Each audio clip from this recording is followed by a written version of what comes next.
You know, So were both of us. I think it's a good time to learn that Alvaro Sanchez Velasco, also known as alternate aliases Alvo Plus, DS Wordfish, and Darklight Caster, aka Darky, is Do not say that in English. a known liar.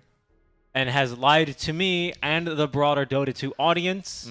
What Richie is trying to say is that we had a miscommunication between us and everyone, and so therefore we told you we were casting the wrong match. We do apologize for that, but He is an ass. we are here with a great match. It's Navi versus Gaming Gladiators. Really exciting because Gaming Gladiators, I know Celery's been chatting it up recently. I know they've had a rough season, but I hear Celery has been asking for advice from a lot of people as to how to deal with losses, and it's an important part of being a good team. You know, sometimes you'll have slumps. It's okay. You just keep going. I know Ace is probably helping them out a lot with that because Ace has been in the scene for a while. Plenty of experience. Not because he has had many slumps, though also. And in Navi's side, you also have a nice combination of these veterans and these new players, right? And they've been looking really strong. They're the opposite of a slump. They're going through a hump right now. So I'm wondering what team is looking better overall. Also, a clash of styles. Gaming Gladiators, probably the quintessential European team, I'd say, with a little bit of their own flair. And Navi, literally EU incarnate. They are the EU team, you know, with strong lanes,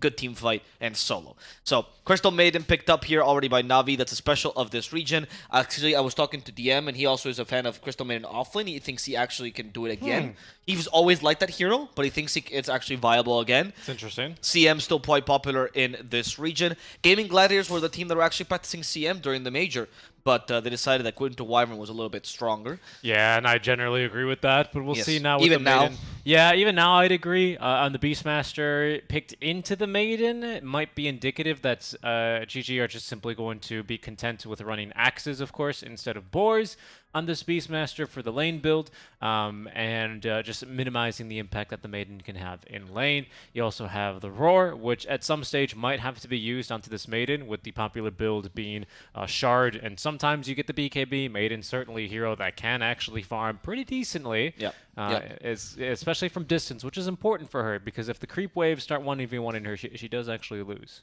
Yeah.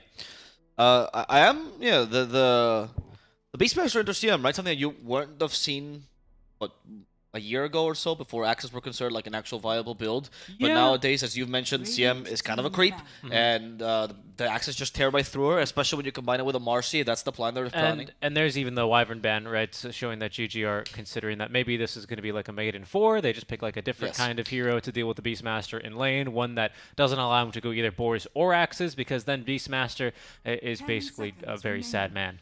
Yeah, the preferred pick by a lot of European teams when it comes to dealing with Beastmaster is actually the Enchantress, because they believe that Enchantress beats Beastmaster no matter what lane they go not for. Navi. Not Navi. Well, that's it. Eastern European teams actually rather have the CM in many cases, especially in some of the Euro Classics. So I'm interested in what their philosophy is behind this. But obviously, you can't ask them every single interview because they, well, actually, you probably these guys could. will probably tell you exactly Yeah, what. you probably could. I still think the highlights of all of my interviews ever was when I said, "Hello, Seneko, how are you doing?" And he said, "I'm good. Who are you?" But to be honest, he actually genuinely meant that as a way to say hi to us. Hello. Yes, I would like to call you by your name. I understand that. It was pretty funny as well. The highlight of my interview is talking to Yararo during the major about what character from Kuroko no Basket he thought he was.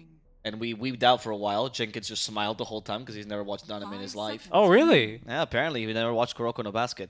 Now, another interesting hero that I know Navi favors a lot because one of Sweden Strong's favorites is the Earthshaker, but is a hero that we don't often see. Actually, Laze also plays it in the offlane as well. Big team fight coming through. I love this. Yeah, Gaming Gladiators respond with a more common hero these days, the Warlock. Very good with Beastmaster because Axis, you know, if you go for that build, huge amount of area AoE damage, right? Of course, shared even more, which stacks. Upheaval, right, which is actually fairly good, I want to say, versus a Viper and even maybe a Shaker. That Upheaval, it is really annoying for these guys when they can't get in position, easily kite it out, right, both depending on their mobility, mobility item, which is the Shaker. And speaking of mobility, right, so you need some laner that's not going to be completely wrecked by one random fissure that might not even completely stun him, but might even just deny pathing back safely to the high ground. Void Spirit, very much one of those heroes that can simply avoid a fissure and not be totally screwed if this was to say a Viper mid. Yep. Bloodseeker, though, in response is very good. Void Spirit, very weak against this hero. Yes, all of Void Spirit spells are within that threshold of Rupture. Even with the Dissimulate Shard, I believe he's still within the threshold. So oh, really? Wow. Yeah. Wow. Yeah, because you actually are considered in the middle of the circle when you spawn. So anyway, kind of brutal, this Bloodseeker versus Void Spirit matchup. Viper's also pretty good against Void Spirit mid, and no one is still one of the quintessential Viper players, so that could still be an option. You know, they tend to completely disregard that option. But right now, Navi also has a really free Bloodseeker in game in general. Yes, Primal Roar is a bit of a nuisance, right? But if you're using it to stop Bloodseeker running into you, he usually can tank through it. He's very good against Warlock because he just mows him down. He's actually kind of decent against Marcy because repositioning is not that big a deal to him most of the time. Again, because you're so fast, and you probably go for BKB. And as we just spoke about, Void Spirit is, well, fodder. Yeah, he's quite weak already, even into this Viper, especially into this Viper. Again, if he's going to have to go for early points and dissemblate, at least 1 point by level 3 at least, just to make sure that he can, approach the wave, clear it with Resonant Pulse, and then dissemblate back before the Viper strikes. Viper attacks, poison attacks from Viper, that is, end up getting a little bit too high. That could be very stressful for him. Usually the Void Spirits like to avoid this matchup if they can. Yes. Don't think they can. A Beastmaster mid into a Viper. I mean, I'm assuming it's still... Like, I think that Gaimin Gladiators is right, that they're probably still going to get a more effective mid laner, right? Unless you have, like, an offlaner that's really key. But we'll see, because Navi has overall last pick. Yeah, right? I mean, and that's the scary thing if you're a GG in this one, right? Because the Viper is pretty good against us, or they could pick an even better laner against us and just throw the Viper against our last pick. Exactly. Ultimately, though, Navi, with final say, right, in the matter, does make that a bit more stressful if I'm Gaimin Gladiators, if I'm in Celery's seat right now. Right, because right now, you would ideally want to ban to protect your carry that you're planning on, right? But instead, you're banning to protect your Void Spirit because he also feels a little bit vulnerable. So, Navi, though, they've banned a lot of heroes to protect the Viper offlane already. Juggernaut's out, Sniper's out, that's a favorite of this region as well, and Luna is out as well. So, now you can start to decide if you go for the less obvious counters, like you can think of Lifestealer, that's another pretty decent one. I think of SF whenever I see Void Spirit, very less common. I don't know how he fares into Marcy. I imagine not well, because I think you reposition him. I don't think SF is good, because Beastmaster's also really strong. Yeah. I was just thinking about the Marcy interaction specifically, right, for ganking mid lane. Oh, interesting, Necrophos. That's a bit of a flex as well. In mid and off. Maybe they are considering the Lifestealer then. Heroes that get on top of the Viper, like Lifestealer, Ursa... Sorry, not Ursa. Phantom Lancer are pretty good against this hero. I wouldn't really say Wraith King, so I'm surprised by that ban, but he is very strong against Bloodseeker, so maybe they're just covering their core-to-core matchup basis. Yeah, I'm not really sure either. The Rays are last pick from GG, so they're going to actually look to undercut a little bit of this tempo and bring some fight early into that Bloodseeker, probably second item BKB after Maelstrom. Yeah, but Rupture destroys this Razor, so... it's a tough matchup, I'd say. Like, if you go for PL, for example, obviously Earthshaker covers that, and most Illusion heroes covered by Earthshaker, but at least the core-to-core against Bloodseeker and the lane against Viper is good. Razor has good lane, but the core-to-core against Bloodseeker seems a little bit bad.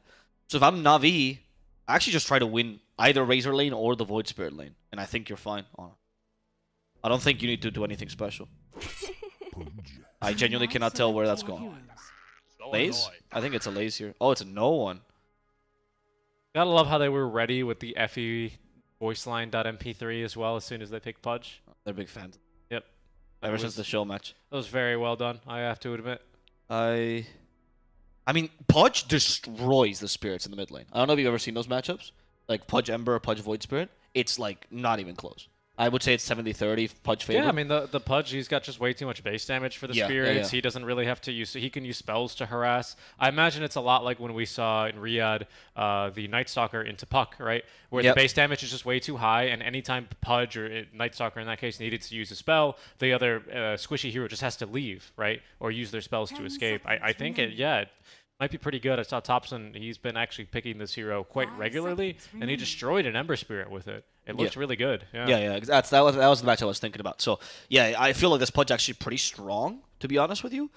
He's also pretty good against Beastmaster, if Beastmaster still wants to go for Helm. So, they still go for Helm sometimes against CM, if you are planning on going Helm of the Overlord, of course. But then you take forever, and Pudge gets activated really early. I actually, to be honest with you, I think Navi has a much, much better draft. I would much rather be playing Navi's draft here. They have a solid draft overall, like good team fight, good synergy. I like their repositioning spells. Their supports bring so much team fight that it covers for the lack of team fight their offlaner brings, for example. Pudge also brings a little bit of that. But on top of that, I feel like their scaling is a little bit better, and their lanes also seem stronger. At least 2 out of 3, which is what you're looking for. Do you think they might decide to lane like the Tofu with Dirachi